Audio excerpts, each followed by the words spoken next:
Hello everybody, my name is NCS07, and if you were to ask me what my favorite Sonic game is, what would it be? Sonic Mania? Sonic Adventure? Sonic 06? Okay, well clearly not that one. My pick isn't one that many would think, and is a bit more, in my opinion, underrated, that being Sonic CD. The first Sonic game to be released on the CD format, as far as I know. The game that introduced Metal Sonic and Amy, as well as being the game that was supposed to get the Sega CD units moving, which it, well, didn't. While many have sung its positives, saying it's the best Sonic game ever, there's also been a lot of people that complain about it, considering it a very mid game in the series with terrible level design. So today, let's completely disregard those thoughts and discuss why I personally love Sonic CD.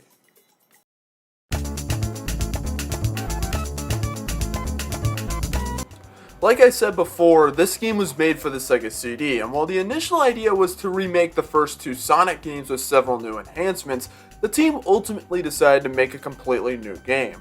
While Sonic 2 was being worked on by Yuji Naka in the US, CD would be developed by Naoto Oshima and the rest of the original Sonic development team in Japan. Because of this, CD was developed more as a sequel to the first game, which is incredibly clear when you look at the level themes, as well as the sprites from both games.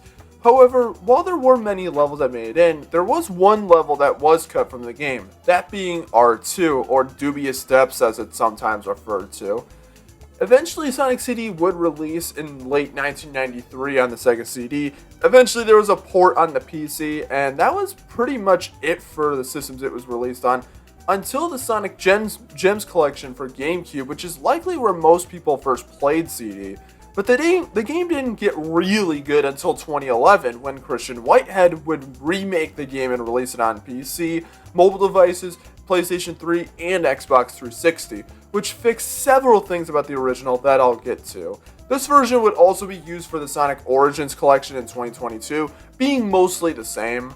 However, for this video, I'm going to be focusing on the Origins/2011 remake, as that's the version I'm most familiar with, and is the better version all around, let's be completely honest. So, with all the history out of the way, and how the game kind of came to be, let's actually really get into why I love this game so much.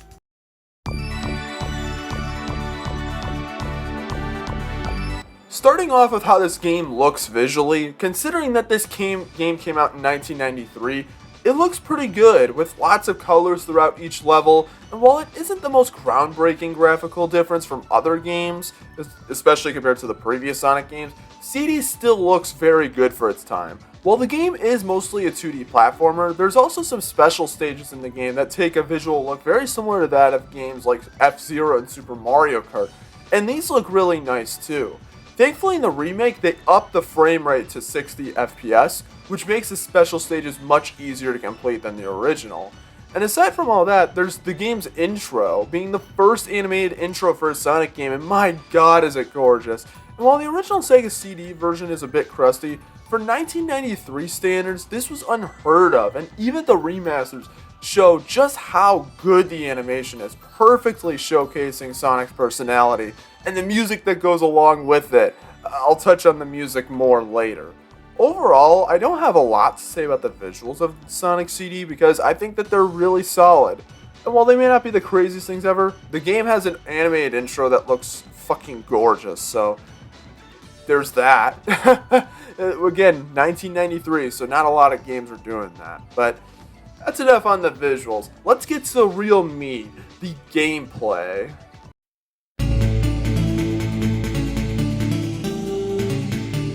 Like I mentioned before, this is a 2D platformer based on getting from the start of the stage to the end. I mean, it's a Sonic game, so you can go fast. This time you have a new move called the Super Peel Out, where you can go at top speed instantly, which can be quite fun to use. And then there's also the Spin Dash, which works kind of weird in this game, being more of a wind-up than anything else, unless you play the remastered, to which it just uses the Sonic 2 Spin Dash, so there's that.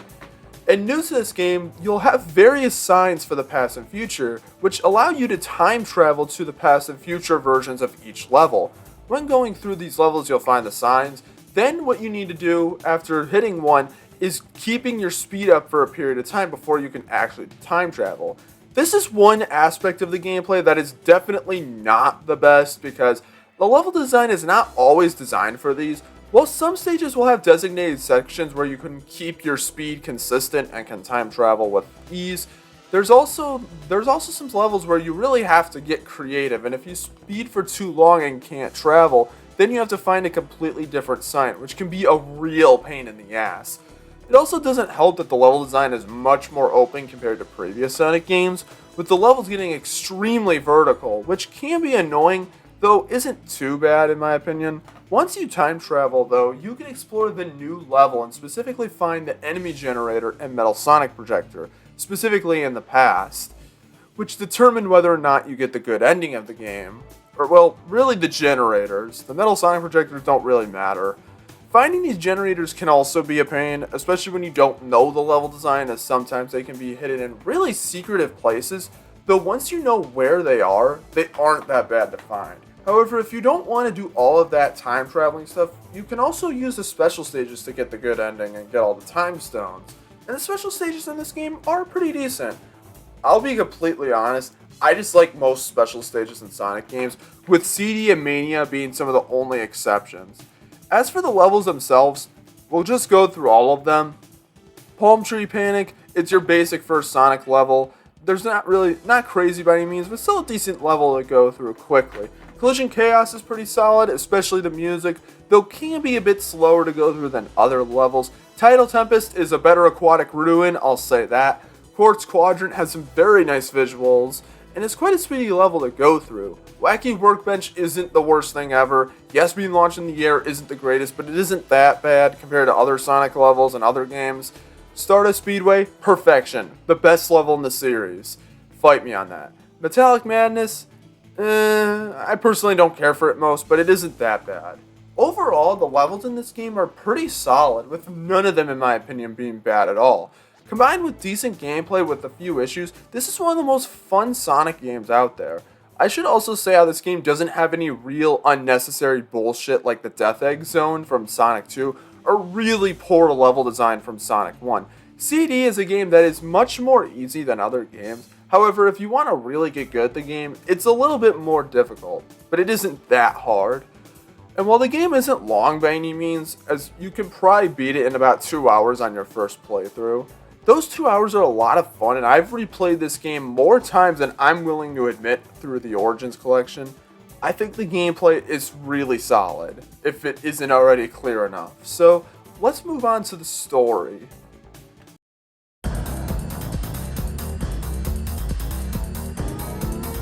Now, while the story for this game isn't anything too crazy, with Dr. Eggman roboticizing Little Planet and you stopping his plans by time traveling to prevent any damage to the planet, and also Amy getting kidnapped by Metal Sonic, which leads to a very fun boss fight in Stardust Speedway, yeah, it's not really anything that wild, it's your typical Sonic story. However, what makes it so good isn't the actual plot, but how the story is told. Like I said before, you can travel to the past and futures of the levels, and the tone and coloring and music of these versions of the level can really tell you what is really happening. If you don't destroy the generator for a level and go to the future is terrible, being the bad future, much darker and being destroyed, showing no hope of peace returning. However, if you do destroy the generator and go to the future, everything is much more upbeat and joyful, as you were able to prevent Eggman from completely destroying these places. This mix of environmental and musical storytelling for me is what makes this game so different from other games in the series, and I absolutely love it. And speaking of the music, we've got the music to talk about. Now, while in other videos I would briefly touch on the music, this section will be a bit long, as the music in this game is some of the best I've heard in my time playing video games. Interestingly, this game actually has two soundtracks, the Japanese and European version, and then there's the US version, which is completely different from the other two. And both soundtracks are amazing. To start with the US soundtrack, it does a very good job of setting the tone of the game, and working very well with what's going on in the levels. Some of my favorites being Sonic Boom, all variants of Tidal Tempest, Wacky Workbench, and Stardust Speedway. Considering it was done in roughly 2 months, they did a very good job on this soundtrack. And as for the Japanese soundtrack, I gotta be honest, it's my favorite. There's not really one song that I can say is really mid, as so many songs are incredible with so much punch. You Can Do Anything, Collision Chaos Present, all variants of Stardust Speedway, Metallic Madness, and the boss and final boss music are my personal favorites. And while yes, I'm aware that games like Sonic Adventure and Sonic 06 have banger soundtracks, CD is my personal favorite, and it has 2 soundtracks. Overall, they're immaculate, and the next time someone says that video game music isn't real music, they should sit down with both of these soundtracks, because they're clearly wrong.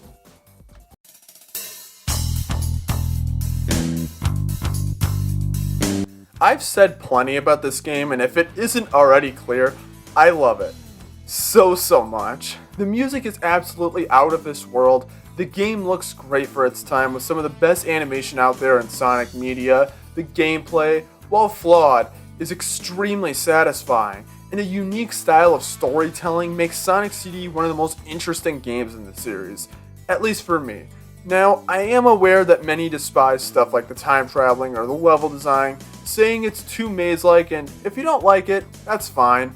But all of these reasons are why that I mentioned before is why I personally believe that Sonic CD is not only my favorite Sonic game, but one of my favorite games of all time. If you haven't, please consider giving it a try. It's different, but different in a good way. Or you could also just listen to the soundtrack for days. I mean, that's also an option, and that's also what I've done several times. But that is what I think, so that's it for this video. Let me know in the comment section if you guys have played this game and what you think of it, whether you like it or you don't like it. It seems like it's a little bit more divisive of a game, so it can be a bit more interesting to say what you think. And if this is your first time seeing one of my videos, consider subscribing. I'm going to be trying to do videos a bit more often. I know I haven't done much in a while, but I'm going to really try and get some stuff out in the summer months. And I'm also going to try and start streaming on Twitch now. I'll leave a link in the description down below, but I'm going to start streaming on Twitch probably once a week or something like that. So, yeah. I also have a VOD channel that I'll also leave a link to in the description, if I remember. But, yeah, that's it. Enough shilling myself out. Thank you guys for watching the video, and I will see you guys next time. Peace out, and take care.